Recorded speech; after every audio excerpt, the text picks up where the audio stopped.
Hazte esta pregunta básica. Si vieras algo en el cielo que pareciera nada más que un pájaro demasiado grande, ¿te molestarías en informarlo a alguien? Probablemente no. Se podría pensar que tal vez era un águila y desecharlo de tu mente.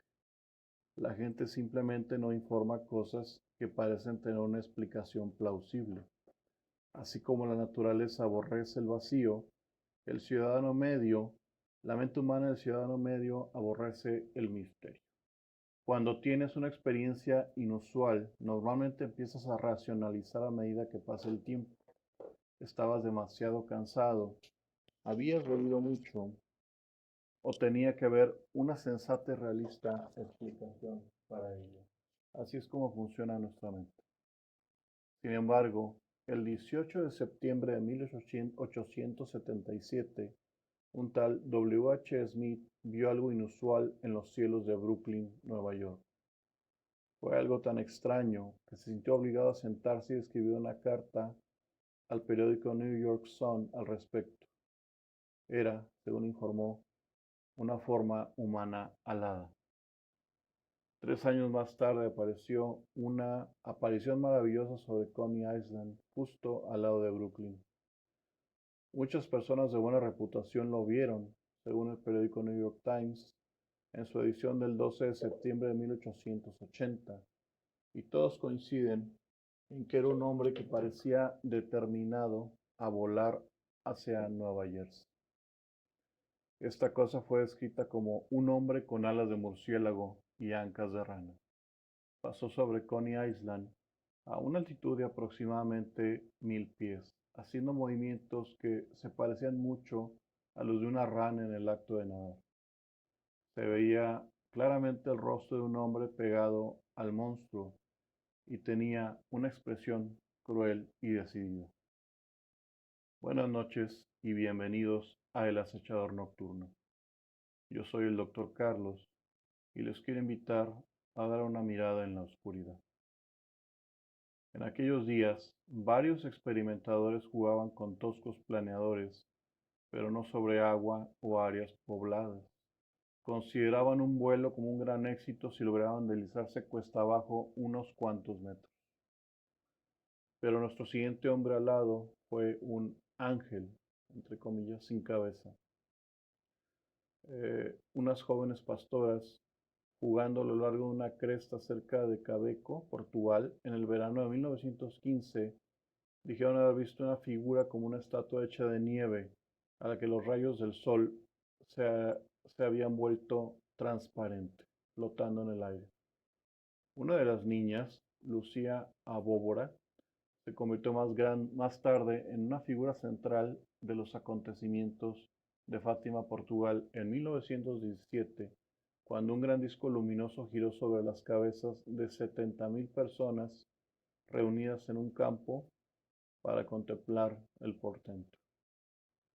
En su libro sobre este famoso milagro, William Thomas Walsh afirma: la señora María de Freitas, escritora portuguesa e hija de un famoso editor, me dijo en el verano del 46 que mucho antes de haber oído algo sobre las apariciones de Fátima, una mujer del distrito le repitió una historia aparentemente absurda que le había contado su hija, quien dijo que ella y algunos otros habían visto a un hombre blanco sin cabeza, flotando en el aire. El señor Gray Barker, un destacado investigador de ovnis, descubrió una extraña historia en una edición de 1922 del Daily Star de Lincoln, Nebraska. El testigo, que permaneció anónimo, afirma que un objeto circular y grande aterrizó cerca de su casa y que de él salió un ser de 2,5 metros de altura. Gray relata la historia. El testigo era un hombre profundamente religioso. Estaba seguro de que este enorme ser no debía ser otro que el mismísimo Satanás.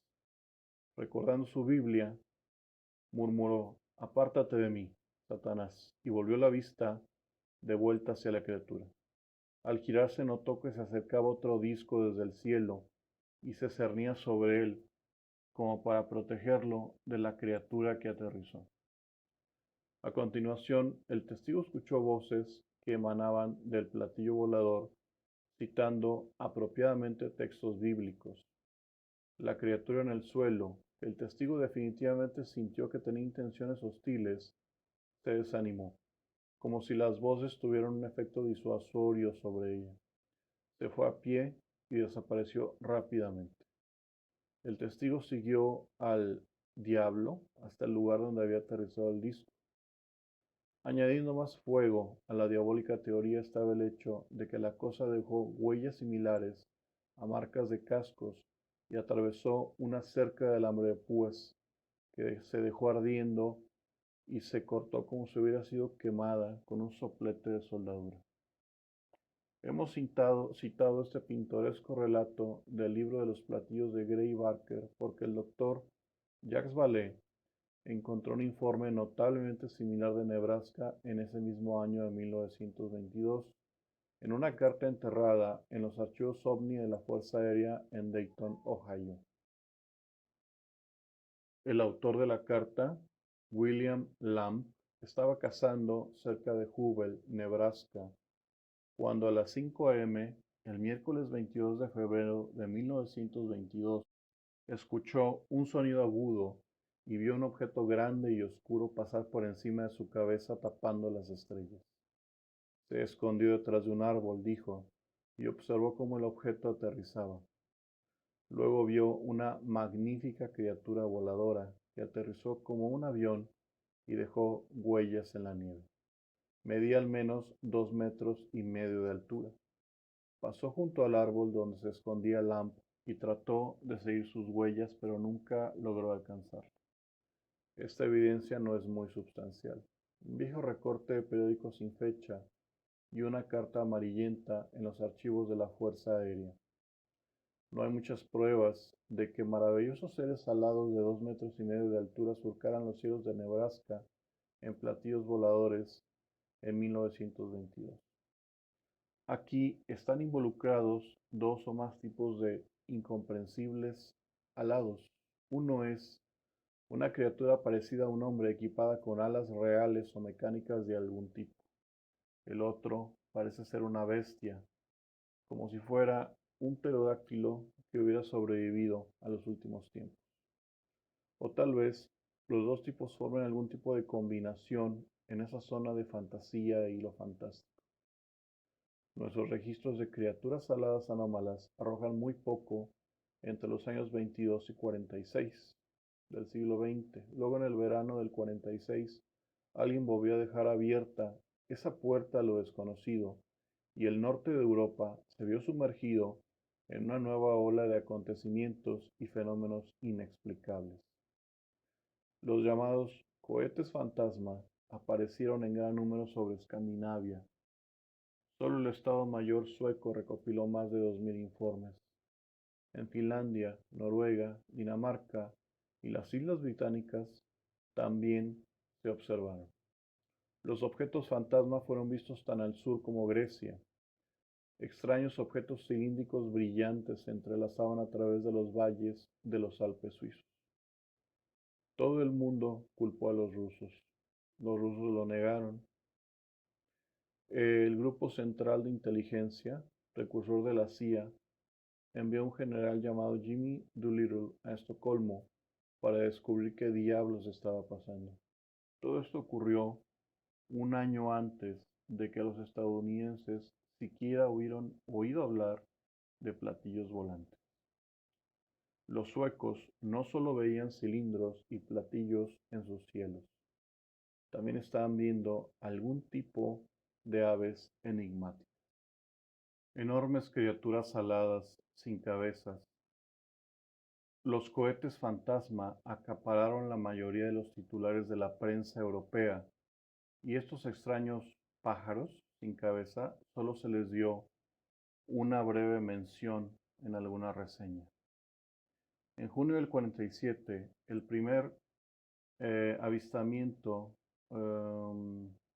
famoso de un platillo volante golpeó a los Estados Unidos junto con los primeros avistamientos publicitados que ocurrieron en el estado de Washington, hogar del Sasquatch.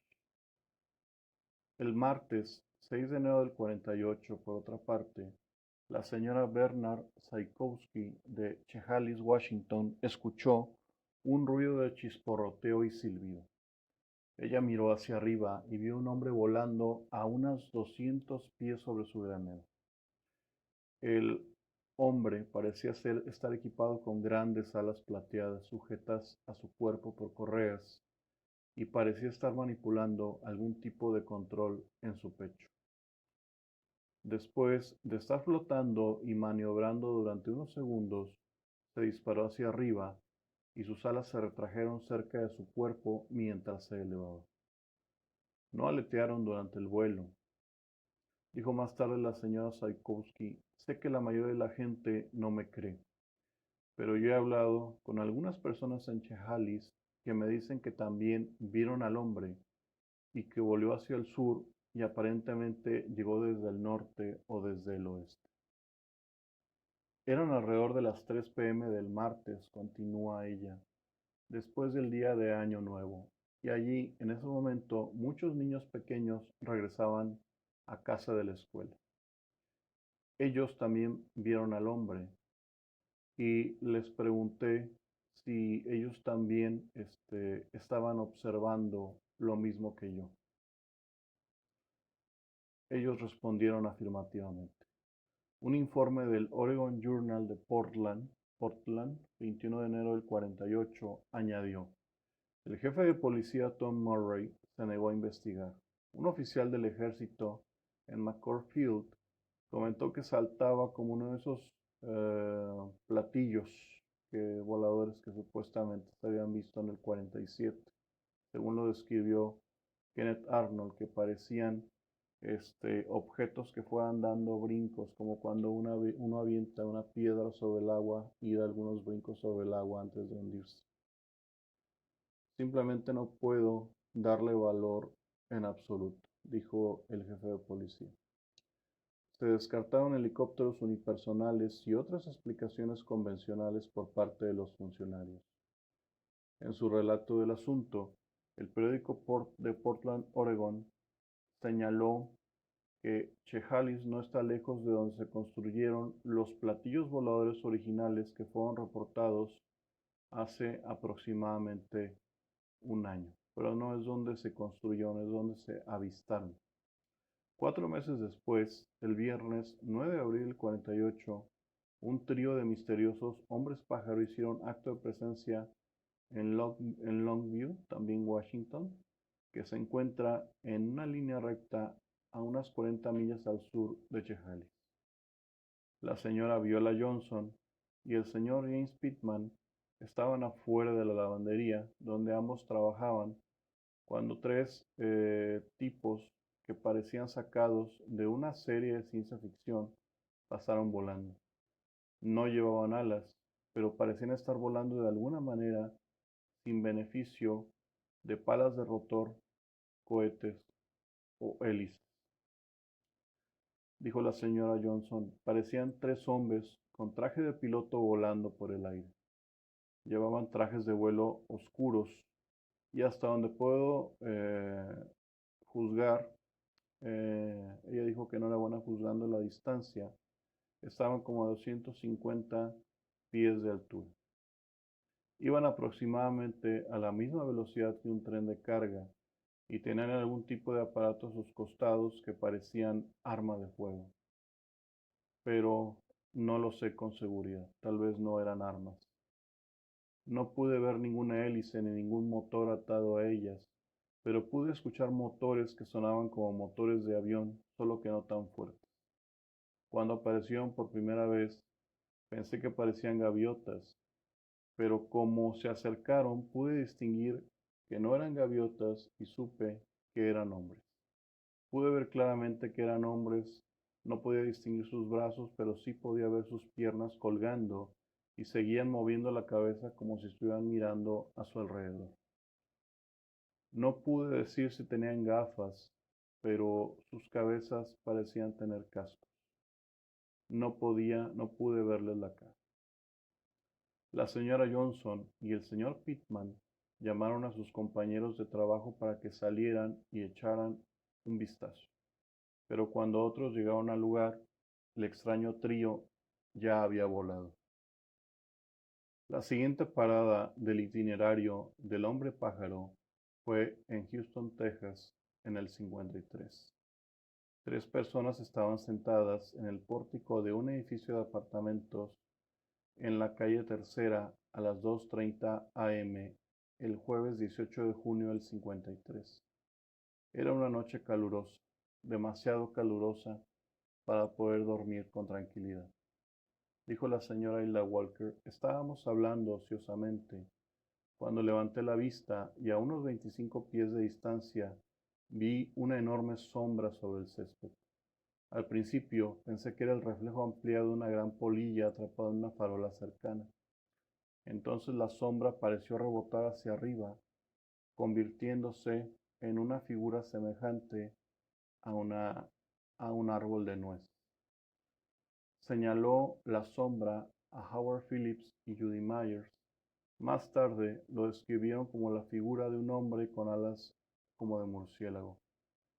Estaba vestido con ropa ceñida de color gris o negro. Estuvo allí durante unos 30 segundos, balanceándose en la rama del viejo árbol de nuez. Entonces lo que pasó aquí fue que la figura se incorporó al árbol de nuez. Continuamos.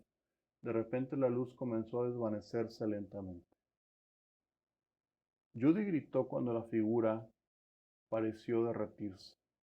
Inmediatamente después, continuó la señora Walker, oímos un fuerte estruendo sobre los tejados de las casas al otro lado de la calle. Vimos el destello blanco de un objeto con forma de torpedo. En cuanto al hombre, el testigo Phillips dijo estaba vestido con un uniforme como el que usa un paracaidista y estaba envuelto en un halo de luz. Todos coincidieron en que el personaje medía unos 6 pies y medio de altura, que vestía una capa negra, pantalones ajustados y botas de 1/4 de largo. Pude verlo claramente y pude ver que tenía grandes alas dobladas en sus hombros, declaró la señora Walker. Había una tenue luz gris alrededor de él. Judy dijo a los periodistas del Houston Chronicle, lo vi, y nadie puede decir que no lo vi. Concluyó Phillips. Puede que esté loco, pero lo vi, sea lo que sea. Pasaron 10 años más antes de que este hombre volador decidiera reaparecer, este tiempo en Kent, Inglaterra. 4 jóvenes caminaban a casa después de un baile, a lo largo de una tranquila carretera rural cerca de Sandling Park, Hythe, en Kent, en la noche del 16 de noviembre de 1963. John Flaxton, de 17 años, fue el primero en notar una estrella inusualmente brillante que se movía directamente sobre sus cabezas. Lo miraron con alarma creciente a medida que descendía y se deslizaba más y más cerca de ellos. Pareció flotar y luego desapareció de la vista detrás de unos árboles cercanos. Recuerda Flaxton, sentí frío por todas partes. Él y sus amigos habían visto suficiente. Empezaron a correr. La luz volvió a aparecer, esta vez mucho más cerca, flotando a unos 3 metros del suelo en un campo, a unos 30 metros del cuarteto, que ya estaba corriendo presa del pánico. Uno de ellos informó, era de un color dorado brillante y ovalado, y cuando nosotros nos movíamos, se movía con nosotros. Cuando parábamos, se detenía. Una vez más se perdió de vista detrás de los árboles a lo largo del camino. Entonces de repente se escuchó el chasquido de ramitas y ramas y una enorme figura salió de entre los arbustos hacia el grupo de jóvenes. Informaron después a la policía.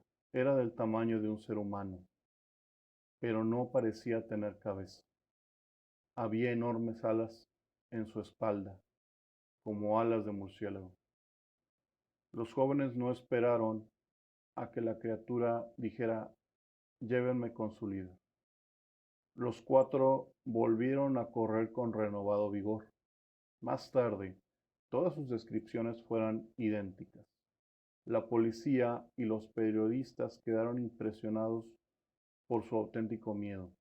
Al parecer, realmente habían visto algo alto, negro, sin cabeza, con anchas alas, algo que había venido de la dirección general de un objeto volador no identificado. Charles Bowen, editor de la estimada Flying Saucer Review de Inglaterra, resumió el caso en un libro llamado The Humanoids, los humanoides, y mencionó otros tres informes interesantes en la misma área. El 21 de noviembre del 63, Kit Croucher, de 17 años, informó haber visto una luz ovalada sólida en el centro de una niebla dorada cruzando un campo de fútbol cerca de San State. Y en la noche de noviembre, entre el 23 y el 24, John McGoldrick y un amigo fueron a Sandling Woods para investigar los avistamientos reportados anteriormente. Encontraron una vasta extensión de helechos que había sido aplanada. También encontraron tres huellas gigantescas, claramente definidas, de 1 pulgada de profundidad, 2 pies de largo y 9 pulgadas de ancho. El 11 de diciembre, McGoldrick y sus amigos regresaron al sitio con 2 periodistas y encontraron el bosque iluminado por una luz pulsante. Observaron la luz desde una distancia segura durante media hora. La verdad es que estaban demasiado asustados para acercarse. Notarán que en los casos de Nebraska, Texas y Kent, nuestras entidades aladas estuvieron acompañadas de manifestaciones ovni. Ninguno de estos eventos fueron bien publicitados fuera de los círculos de investigación ovni. Los tres incidentes estaban muy separados por el tiempo y la distancia.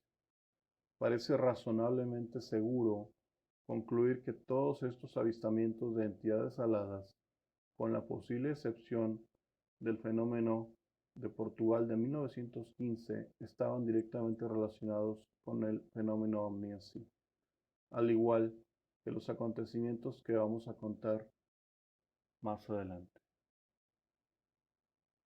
Como hemos dicho repetidamente, no estamos suscritos a la popular especulación de que los platillos voladores provienen del espacio exterior.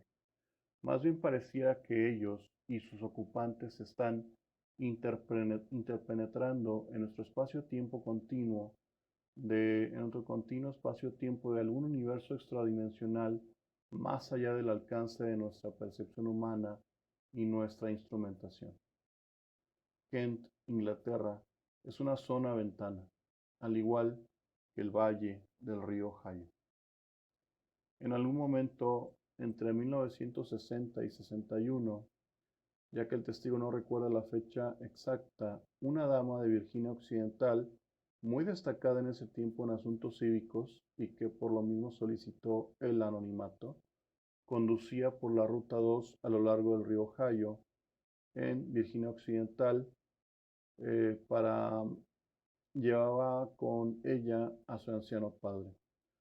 Al pasar por un sector en el borde de un parque conocido como Chief Cornstalk Hunting Grounds, una figura alta, parecida a un hombre, apareció de repente en el camino frente a ellos. Dijo la testigo: disminuí la velocidad, y a medida que nos acercábamos podíamos ver que era mucho más grande que un hombre, una gran figura gris. Se paró en el medio del camino. Entonces, un par de alas se desplegaron desde su espalda y prácticamente llenó todo el camino. Casi parecía un avión pequeño. Luego despegó hacia arriba, desapareciendo de la vista en segundos. Nosotros estábamos aterrorizados. Pisé el acelerador y salimos corriendo de allí a toda velocidad en el automóvil. Lo hablamos y decidimos no contárselo a nadie, porque ¿quién iba a creernos de todos modos? El río Ohio desciende hasta el Cairo, Illinois, donde se une al río Mississippi. Alrededor de las 2 p.m. la tarde del jueves 1 de septiembre de 1966, la señora James E. Card de Scott, Mississippi, quedó asombrada al ver un hombre volando alrededor de la plantación Pine Land. Llamó por teléfono al Delta Democrat Times de Greenville, Mississippi, y un periodista armado con cámaras acudió de urgencia al lugar. Encontró varias personas mirando al cielo, todos afirmando que habían visto un objeto con forma como de un hombre maniobrando por encima de su cabeza. La señora Icart afirmó, bajó bastante y luego subió. Nunca antes había visto algo así. No pasó mucho tiempo antes de que John Hersh, meteorólogo del Stoneville Estación Meteorológica, ofreció una solución al misterio. Él afirmó, aparentemente es el globo de investigación de alguien que se ha escapado. Según él dijo, la querida explicación del globo meteorológico realmente no se puede aplicar al objeto visto por un oficial de policía de California la noche del sábado 3 de diciembre de 1966. Poco después de las 23 horas, el patrullero Vern Morse y su esposa Charmion conducían por la autopista de Bayshore regresando a San Francisco después de pasar un día en Redwood City. De repente, la señora Morse jadeó y señaló hacia arriba, exclamando, ¿qué es eso? Al principio parecía una bengala de paracaídas, dijo Morse. Pensó que aterrizaría en los edificios al este de Southern Pacific Depot y que podría provocar un incendio. Cuando cruzó la carretera justo delante de mí, se detuvo descendiendo a una altitud de unos 200 pies y comenzó a subir. Mi esposa dijo, alguien lo está guiando. Se detuvo en una estación de servicio cerrada. El testigo apagó el motor y salió del auto para verlo más de cerca. Ahora podía ver que no era un paracaídas, sino un objeto cilíndrico brillante de aproximadamente 1 metro de diámetro y 8 o 9 pies de largo, moviéndose en un ángulo de unos 15 grados por debajo de la vertical. Había un hombre en él, explicó el testigo. Lo que al principio parecían ser líneas de paracaídas eran claramente puntales o cables que conectaban la parte inferior sólida del cilindro con la parte superior, que estaba rematada por un cono que se asemejaba a un casco. Parecía una plataforma voladora con alguien dentro de ella. Pasó a unos 300 o 400 pies y no hizo ningún movimiento ni ningún sonido. Morse saltó de nuevo a su coche y trató de seguirlo. Él volvió a la autopista, lo alcanzó y cronometró durante aproximadamente una milla que se estaba moviendo, según calculó, entre 50 y 60 millas por hora. Un Mustang color crema pasó junto a él, se detuvo en el arcén e interrumpió su avance. Morse se detuvo detrás y corrió hacia el conductor, un joven en un traje azul oscuro. Dijo, él estaba tan emocionado como yo. Él me dijo, ¿viste eso? Y estuvimos de acuerdo que ambos habíamos visto lo mismo.